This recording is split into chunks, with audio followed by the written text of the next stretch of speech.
एक योगी की आत्मकथा परमहंस योगानंद जी में आज के अध्याय 43 श्री युक्तेश्वर जी का पुनर्जन्म में आपका फिर से स्वागत है। आप सभी को मेरा नमस्कार। भगवान कृष्ण।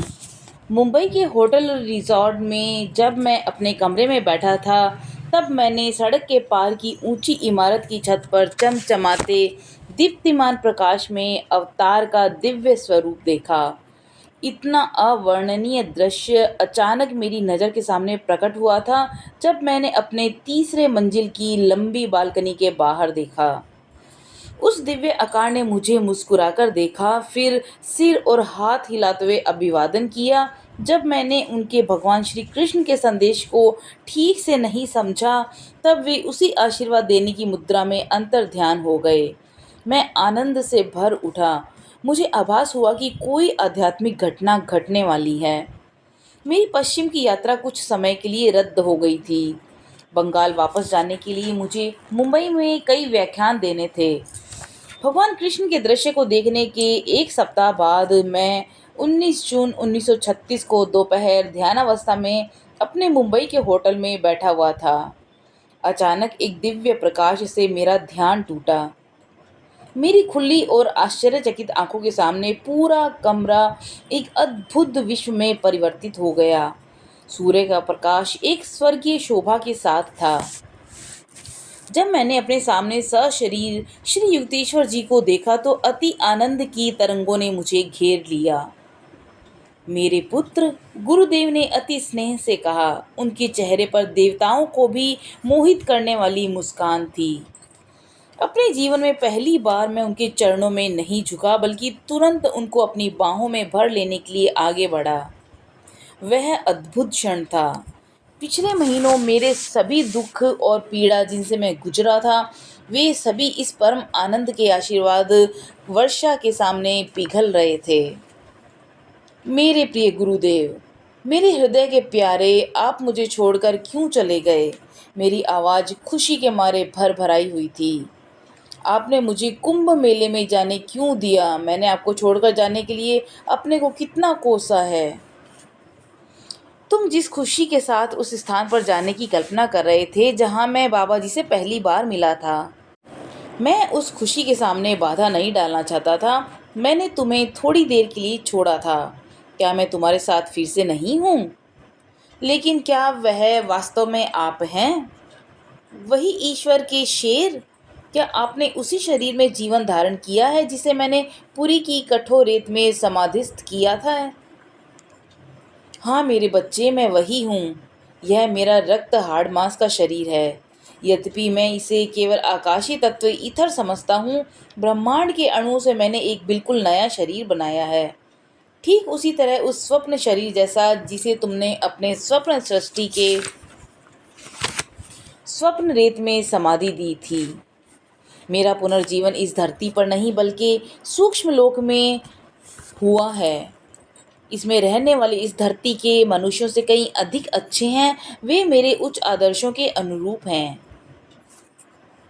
यहाँ तुम और तुम्हारे उन्नत शिष्य एक दिन मेरे साथ रहने के लिए आएंगे।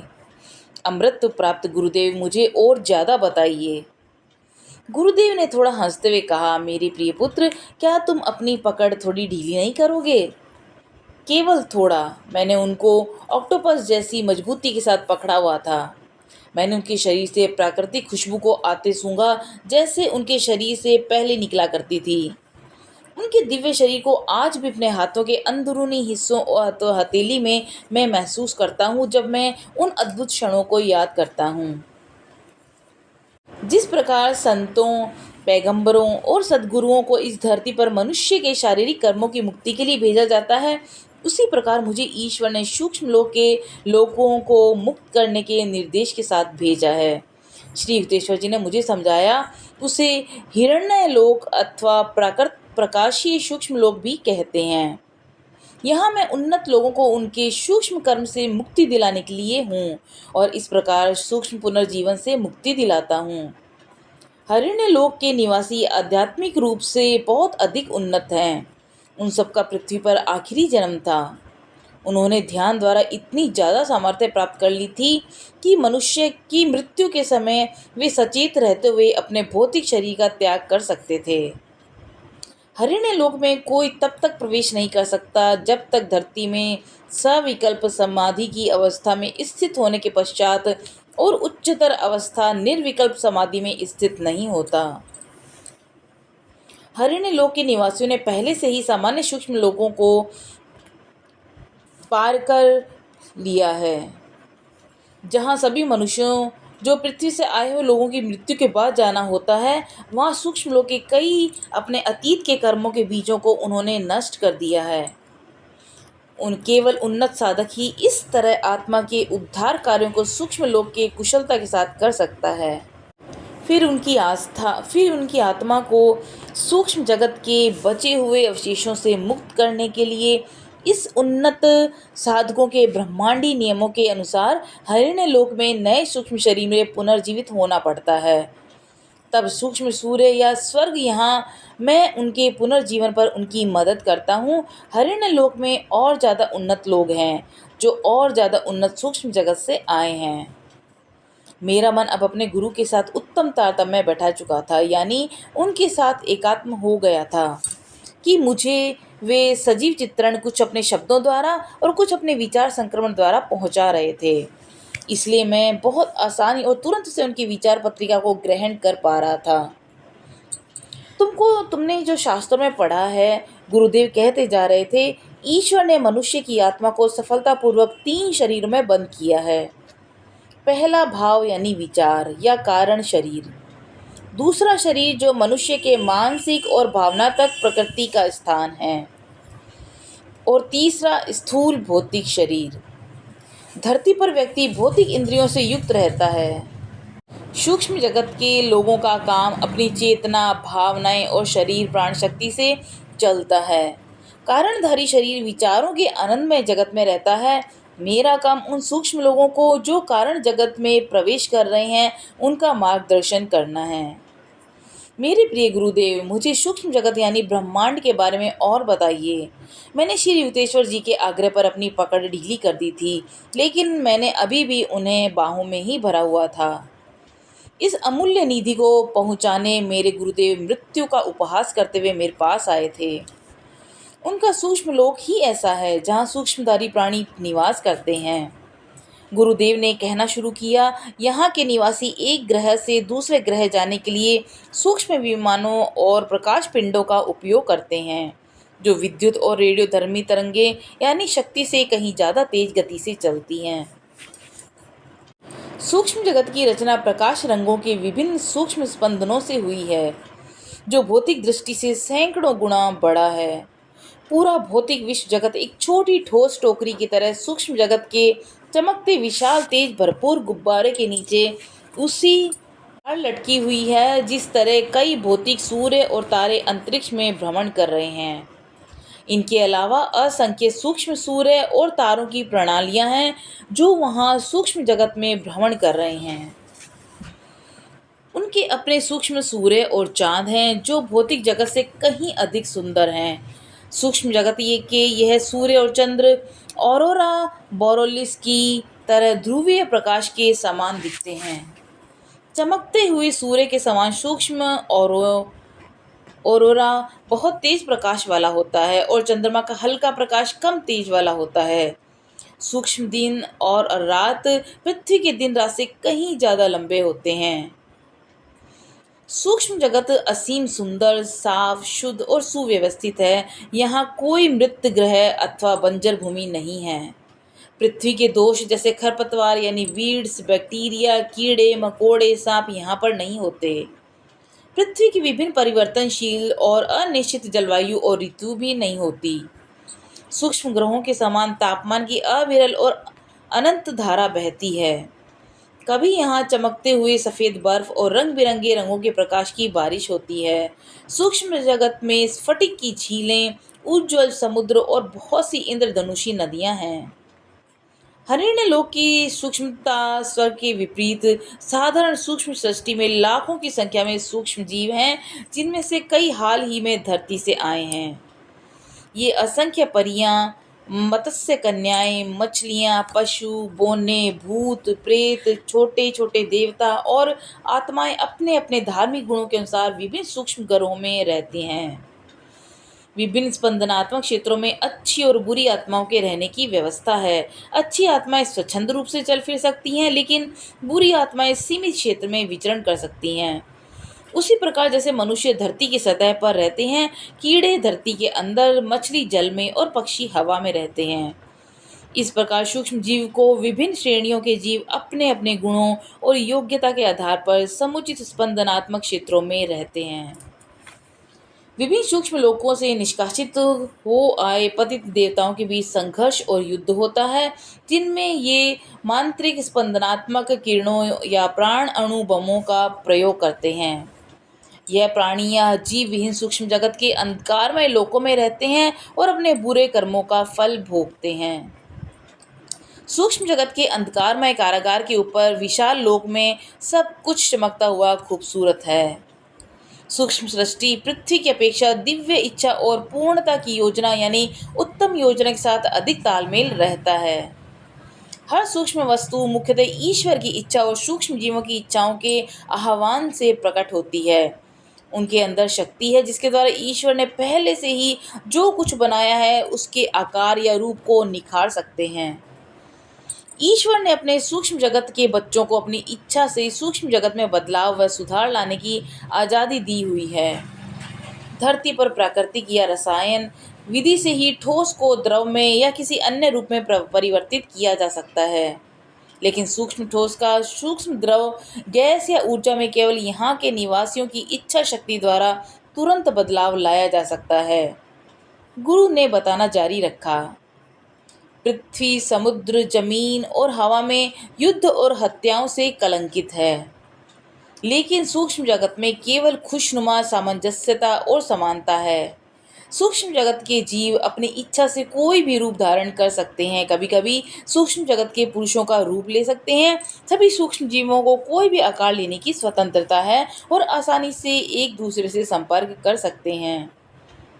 किसी भी अटल निश्चित नियमों से वे बंधे नहीं हैं। उदाहरण के तौर पर किसी भी सूक्ष्म जगत के किसी भी वृक्ष से किसी भी प्रकार के फल जैसे सूक्ष्म जगत के आम या कोई अन्य फल फूल या कोई अन्य वस्तु अपनी इच्छा से मांग सकते हैं, जिसे वह पूरा करेगा।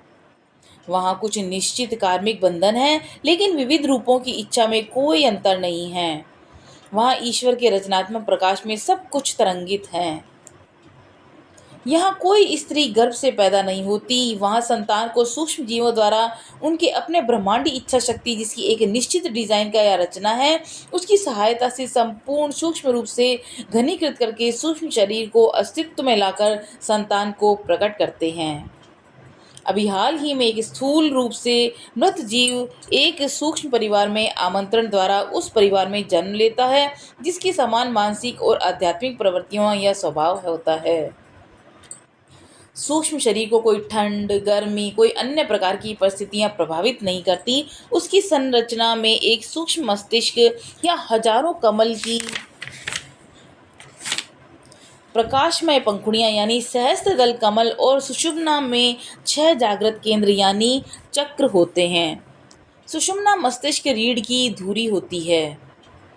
हृदय सूक्ष्म मस्तिष्क में से ब्रह्मांडीय ऊर्जा और इसके साथ साथ प्रकाश लेकर उसे सूक्ष्म नासिका तंत्र और शरीर की कोशिकाओं या जीव अणुओं में प्रवाहित करता है।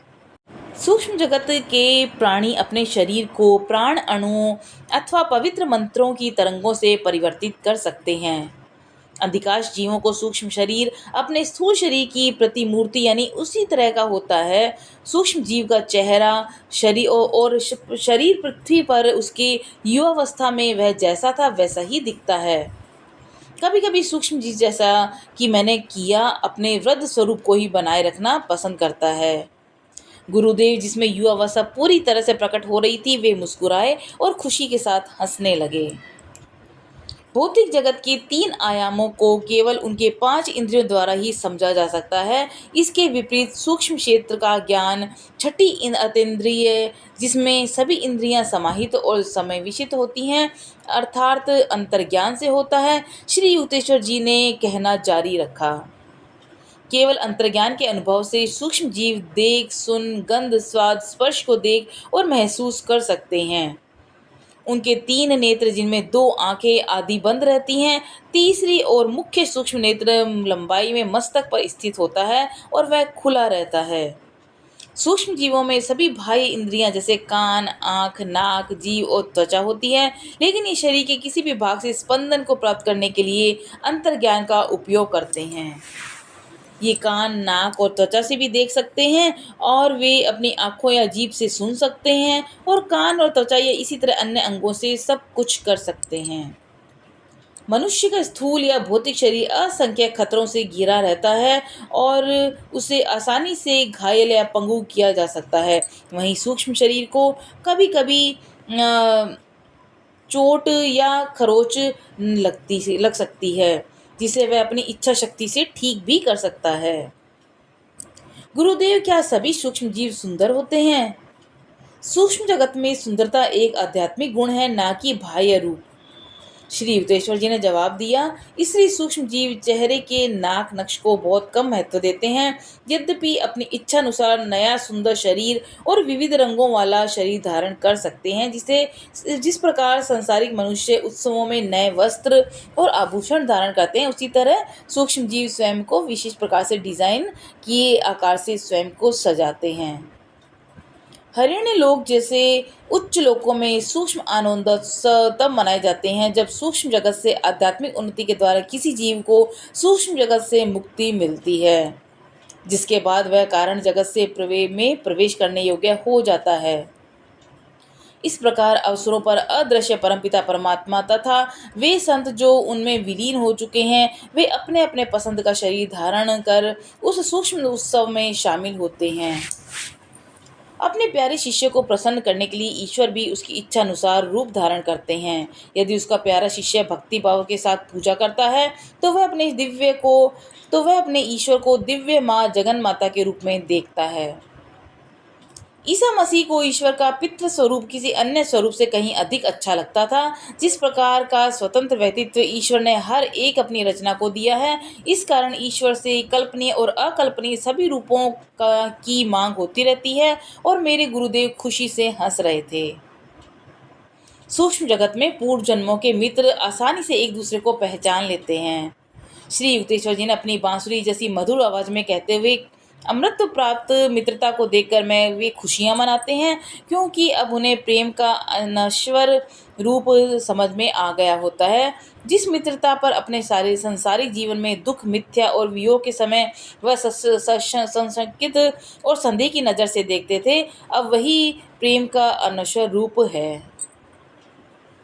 सूक्ष्म जीवन का अंतर्मन सूक्ष्म और जड़ जगत के पर्दे को भेदता हुआ पृथ्वी पर मनुष्य के क्रियाकलापों को देखता है, परंतु पृथ्वी का मनुष्य सूक्ष्म जगत को नहीं देख पाता जब तक उसकी छठी इंद्रिय जागृत न हो जाए।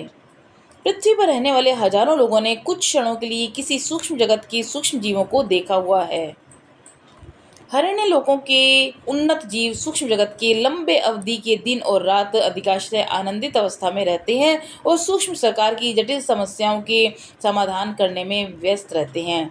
इसके साथ ही साथ पृथ्वी की भूली भटकी आत्माओं के उद्धार में सहायता करते रहते हैं। जब हरियाणा लोक के जीव सोते हैं तब उन्हें कभी स्वप्न की तरह सूक्ष्म दर्शनों की अनुभूति होती है। साधारणतः उनके मन उच्चतम निर्विकल्प समाधि की परमानंद की सचेत अवस्था में रहते हैं। सभी सूक्ष्म जगत के निवासियों को अभी भी मानसिक पीड़ा हो सकती है।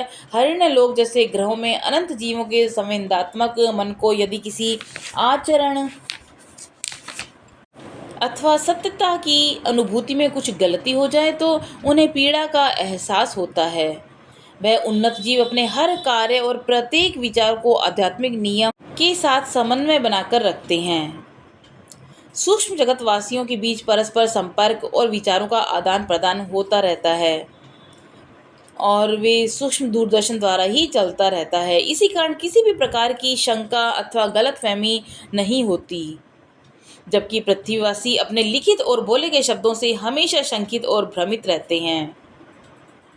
जिस प्रकार सिनेमा की स्क्रीन पर लोग प्रकाश चित्रों के द्वारा चलते फिरते रहते हैं पर वे सांस नहीं ले रहे होते हैं, उसी प्रकार सूक्ष्म जीव ज्ञान से निर्देशित और प्रकाश को समन्वित छाया के रूप में चलते फिरते और काम करते हैं। इनमें उन्हें ऑक्सीजन से ऊर्जा लेने की आवश्यकता नहीं होती। मनुष्य को जीवित रहने के लिए ठोस, द्रव, गैस ऊर्जा की जरूरत होती है। वहीं सूक्ष्म जीव स्वयं को मुख्य रूप से दिव्य ब्रह्मांडीय प्रकाश से जीवित रखते हैं। मेरे प्रिय गुरुदेव, क्या सूक्ष्म जीव कुछ भी खाते भी हैं? मेरे शरीर के सभी अंग, हृदय, मन, आत्मा उनके अद्भुत वर्णन का पान कर रहे हैं।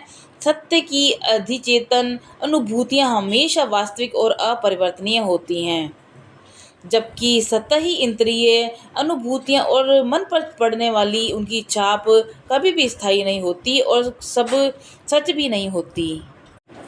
मेरे गुरु के शब्दों की छाप मेरे पूरे अस्तित्व पर इतनी गहराई तक पड़ी कि मैं कभी भी अपने मन को अति उच्च अवस्था में ले जाकर अपनी सभी दिव्य घटनाओं को फिर से पूर्ण रूप से अनुभव कर सकता हूँ।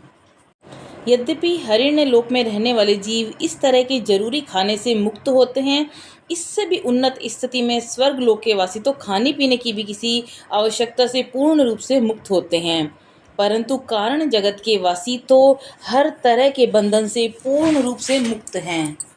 उनकी पूर्ण मुक्त आत्माएं दिव्य परमानंद के अलावा किसी चीज का सेवन नहीं करती। पृथ्वी जगत में सूक्ष्म लोक से आए सूक्ष्म जीव अपने ढेरों रिश्तेदारों, पिताओं, माताओं, पत्नियों, पतियों, दोस्तों, जिन्हें वे पृथ्वी पर विभिन्न पूर्व जन्मों में मिले थे, उनके साथ इनकी विभिन्न जगहों पर भेंट होती रहती है। इसलिए वह यह समझने में असमर्थ होता है कि किसको वह विशेष रूप से प्यार करे। इस प्रकार वह सबको समान भाव से ईश्वर की संतान समझते हुए और ईश्वर की व्यक्तिगत अभिव्यक्ति समझते हुए उनके साथ दिव्य प्रेम करने लगता है। यद्यपि सूक्ष्म लोक में आने से पहले पृथ्वी लोक में बिताए गए जन्म में विकसित नए गुणों के कारण किसी आत्मा के बाह्य रूप में परिवर्तन आने पर भी सूक्ष्म जीव अपनी अंतर्दृष्टि से उन सभी को पहचान सकता है जो उनके विभिन्न पूर्व जन्मों में प्रिय जन थे और उनके नए सूक्ष्म घर में स्वागत करता है। इसकी वजह है कि सृष्टि का हर अणु का अपना स्वतंत्र व्यक्तित्व है और एक सूक्ष्म मित्र को वह पहचान लेगा, चाहे उसमें कोई भी रूप धारण क्यों न किया हो। जैसे पृथ्वी के कलाकार को ध्यान से देखने पर पहचाना जा सकता है, चाहे वह किसी भी रूप में हो। सूक्ष्म जगत में जीवन अवधि धरती के मुकाबले कहीं ज़्यादा है। एक साधारण रूप से उन्नत सूक्ष्म जीव का औसत जीवन 500 वर्ष से 1000 वर्ष का होता है। इसका आकलन पृथ्वी की काल गणना के अनुसार पर किया जाता है। जिस प्रकार कुछ रेड वुड वृक्ष अन्य वृक्षों से सहस्त्रों वर्ष अधिक जीते हैं या कुछ योगी कई 100 वर्ष जीते हैं, और यद्यपि अधिकतर मनुष्य 60 वर्ष की उम्र से पहले ही मर जाते हैं, इसी तरह कुछ सूक्ष्म जीव आम सूक्ष्म जगत में आने वाले जीव अपने भौतिक कर्मों के अनुसार काम सूक्ष्म जीव की अपेक्षा वहाँ कम या अधिक समय तक रहते हैं और वे कुछ अवधि के अंदर वापस धरती में चले जाते हैं। सूक्ष्म जीव जब अपने प्रकाशमय शरीर का त्याग करते हैं तब उन्हें मृत्यु के साथ कड़े संघर्ष नहीं करना पड़ता। इनमें से कईयों को फिर भी थोड़ा यह सोचकर घबराहट महसूस होती है कि वे अपने सूक्ष्म आकार को छोड़कर उस सूक्ष्म कारण में जा रहे हैं। सूक्ष्म जगत किसी भी अनिच्छा वाली मृत्यु, बीमारी और बुढ़ापे से मुक्त है, और यही 3 दुख पृथ्वी लोक के लिए अभिशाप है, जहां मनुष्य ने अपनी चेतना को दुर्बल भौतिक शरीर के साथ इतनी पूर्णता से एक रूप होने की अनुमति दे दी है कि जीवित रहने के लिए उसे हवा, पानी और निद्रा की नियमित आवश्यकता होती है। भौतिक शरीर की मृत्यु में सांस रुक जाती है और मांसल कोशिकाएं टूटने लगती है, जबकि सूक्ष्म शरीर की मृत्यु में प्राण अणु बिखर जाते हैं और जिनकी ऊर्जा से सूक्ष्म जीव का निर्माण हुआ था। भौतिक शरीर की मृत्यु में मनुष्य अपनी हाड़ मांस की चेतना को खो देता है और सूक्ष्म जगत में अपने सूक्ष्म शरीर का अनुभव होता है। इस प्रकार समय आने पर सूक्ष्म मृत्यु में जीव सूक्ष्म जन्म का अनुभव और फिर अपने भौतिक जन्म और मृत्यु का अनुभव करता है। बार बार सूक्ष्म जन्म का अनुभव कर फिर अपने भौतिक जन्म और मृत्यु का अनुभव करता है, और फिर जीवों की नियति ये सब बन जाती है। बार बार सूक्ष्म और भौतिक जन्म और मृत्यु के चक्रों का अनुभव करना जागृत यानी सांसारिक माया मोह में बंधे जीवों की ये नियति बन जाती है। शास्त्रों की स्वर्ग और नरक की परिभाषा कभी कभी मनुष्य के अंतर्मन की गहराइयों में दबी स्मृतियां उसे सूक्ष्म जगत के सुख और पार्थिव जगत के दुखों का अनुभव कराती हैं। मैंने पूछा, गुरुदेव, क्या आप मुझे और अधिक विस्तार से पृथ्वी में पुनर्जन्म और सूक्ष्म जगत और कारण जगत के पुनर्जन्म में क्या अंतर है बताएंगे? मनुष्य एक व्यक्तिगत और अलग आत्मा के रूप में मूलतः एक कारण शरीरधारी आत्मा है, मेरे गुरु ने स्पष्ट किया। कारण शरीर 35 भावों का गर्भ स्थान है, जिसकी आवश्यकता ईश्वर के एक मूल भाव शक्ति या कारक विचार शक्ति की तरह होती है, जिनसे वह बाद में 19 तत्वों द्वारा सूक्ष्म शरीर और 16 तत्वों द्वारा भौतिक शरीर की संरचना करता है। सूक्ष्म शरीर के 19 तत्व मानसिक, भावनात्मक और प्राणात्मक हैं। यह 19 घटक हैं: बुद्धि, अहंकार, एहसास यानी चित्त, मन यानी इंद्रियां, चेतनता, ज्ञान की 5 इंद्रियां जो इंद्रियों के सूक्ष्म रूप है, शब्द, स्पर्श, रस, गंध, रूप, कर्म की 5 इंद्रियां जो इन कौशलों को करने के लिए मानसिक संदेशों के आदान प्रदान का कार्य करती हैं। प्रजनन, मल विसर्जन यानी मल त्याग, वाणी, चलना फिरना, शारीरिक कौशल प्रदर्शन, प्राण शक्ति के 5 उपकरण जो शरीर के विभिन्न कार्यों को करते हैं, जैसे रवा बनाना, एकत्रण, विसर्जन और चयापचय और संचरण।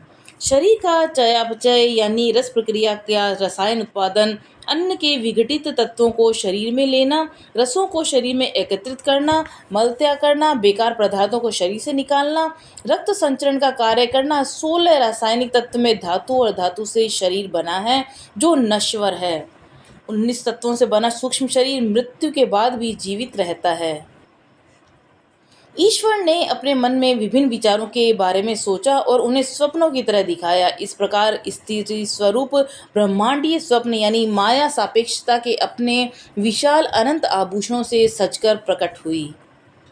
कारण शरीर की 35 भाव श्रेणियों में ईश्वर ने मनुष्य की 19 सूक्ष्म और 16 भौतिक शरीर से संबंधित जटिल पहलुओं को विस्तृत किया। स्पंदन शक्तियों को घनीभूतीकरण के द्वारा पहले सूक्ष्म फिर स्थूल रूप दिया।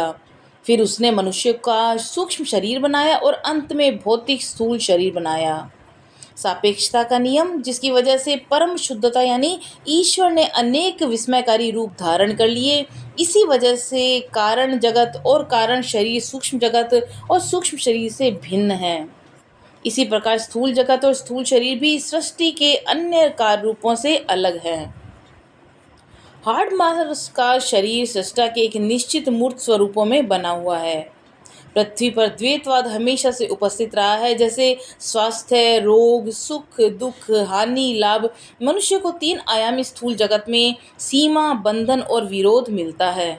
जब मनुष्य की ओर जीवित रहने की इच्छा को रोग या किसी अन्य कारण से धक्का लगता है, तब मृत्यु आती है।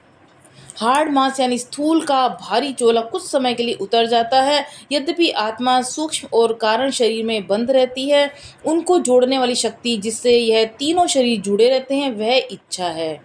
मनुष्य की दासत्व का मूल कारण उनकी अतृप्त इच्छाएं हैं। भौतिक इच्छाएं यानी वासनाएं अहंकार और इंद्रिय सुख में गहरी जमी हुई हैं। इंद्रिय सुखों के अनुभव की लालसा अथवा बाध्यता सूक्ष्म जगत अथवा कारण जगत के साथ जुड़ने की इच्छा शक्ति से कहीं ज़्यादा है। सूक्ष्म इच्छा केंद्र स्पंदनों के आनंद में होता है। तो ये था आज का अध्याय का कुछ भाग, श्री युक्तेश्वर जी का पुनर्जन्म। शेष भाग कल हम जानेंगे। तब तक के लिए नमस्कार।